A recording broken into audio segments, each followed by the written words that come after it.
Yo, yo, yo. I can't walk. I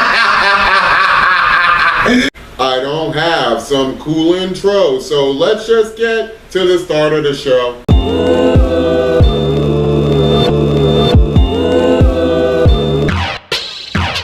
I'm 43 years old. You're old as fuck. When I was a kid in the 80s, I thought the future was going to be a lot like the Jetsons with flying cars while wearing spacesuits on some Mork and Mindy shit. Wrong. Instead, the future gave me smartphones and some really tight-ass clothes. Now, I'm not hating the future that's been given to me. I'd assume gas for a flying car would be expensive as fuck, so I guess I'll gladly take the smartphone as a consolation prize. Thank you very much. Owning a smartphone's like having a computer in your pocket with the answers to all of life's burning questions, complete with apps. I love the convenience of having the ability to fact-check anything that's said during heated debates on dumbass topics like sports and entertainment. For instance, I remember a long time ago, I was watching the Raiders on Monday Night Football with a friend and we were talking about Bo Jackson. I asked my friend what had happened to Bo Jackson and he told me he committed suicide. Since there were no smartphones back then, I accepted this lie as the truth and told everyone I knew who heard of Bo Jackson that he offed himself. Because you're a dumbass. I don't remember how many people I told. Marijuana affects the memory. But I do remember telling people that shit for like 5 years until I saw him on TV in an interview. From now on, I will never fall for some bullshit like that again, because if I need to fact check anything, my phone has an app for that. Yeah! I like how I can order food other than pizza delivered to my house now too. I've used the Uber Eats app a couple of times but try to avoid making it a habit because that shit's expensive. After adding up the cost of the meal, the delivery fee, and the tip, every time I see the total for the first time, I'm left thinking,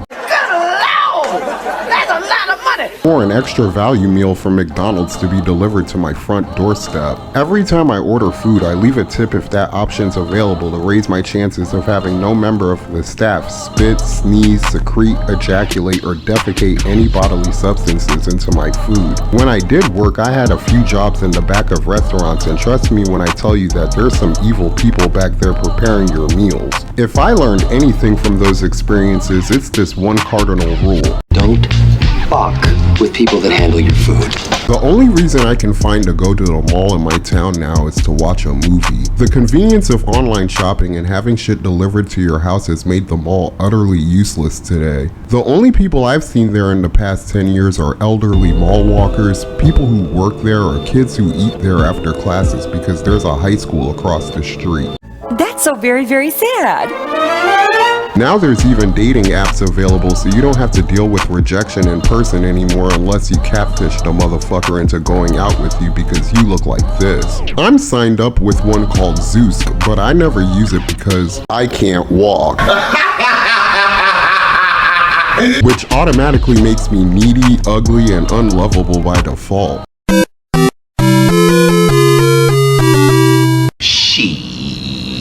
I didn't even know what Tinder was until Family Guy explained it to me. What's Tinder? It's an app for your phone where two strangers can hook up for a dirty liaison. What, like hookers? Nope, just two horny people with phones. With everyone having access to a device that can do all of these things and a whole lot more stuff I didn't mention, the smartphone has to be one of the greatest technological advancements I've ever seen in my entire life. Thank you, cell phone Jesus!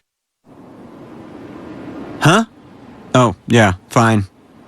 However, I can't help but notice that there are negatives to owning this life-changing invention. Because you can do absolutely everything from a smartphone, it's highly addictive. Before I owned one, I always wondered why strangers didn't find excuses to talk to each other in public anymore like they did in the old days. I would just see everyone engaged with their cell phones so they don't have to talk to each other unless they absolutely had to. Now that I know what smartphones are capable of, I realize the reason for this is anything you choose to do with the device is significantly more awesome! than anything that's happening in your real life. And if you happen to get lucky and actually witness something extraordinary, you have to use that same device to record the experience. I feel because our connection to our phones are so strong, it's changed how most of us act in certain situations now. I don't go to parties anymore, but according to Snoop Dogg and Michael Rappaport, apparently I'm not missing much. And like right now, when you go to a party, this is what all motherfuckers are doing is this. It's terrible.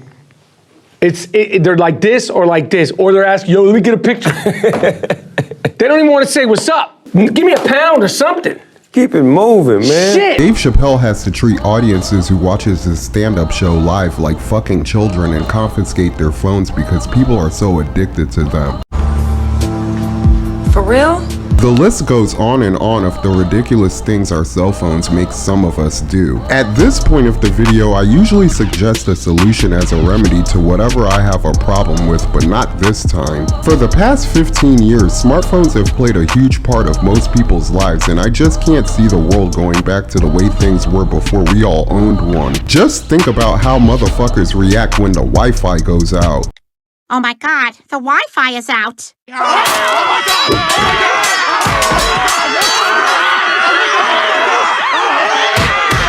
I make YouTube videos that people are most likely watching on their cell phones, so I need the world to continue using them so they can like, share, and subscribe to my content. If I offered alternative activities to keep you from using your smartphone, I feel I deserve to have Tommy from Martin's ghost haunt me tonight by telling me, Cole, you stupid.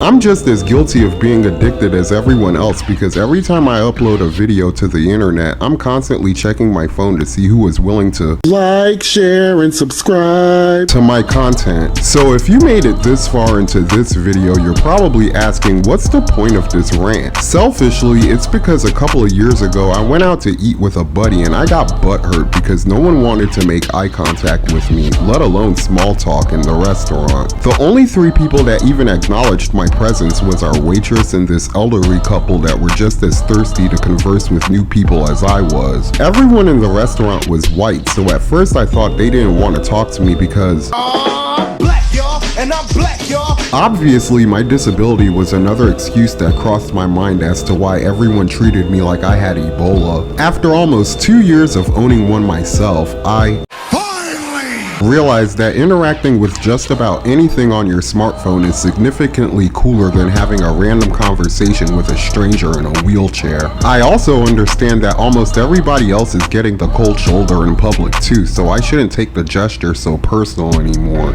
Why should I? Chances are the majority of assholes who can't put their phones down are sexual deviants anyway. I don't have any friends, only sex people from the phone. And that's all I have to say about that. If you enjoyed this video, hit the like button, please subscribe, and tell me what you think in the comment section below. Peace. I'm Audi 5000.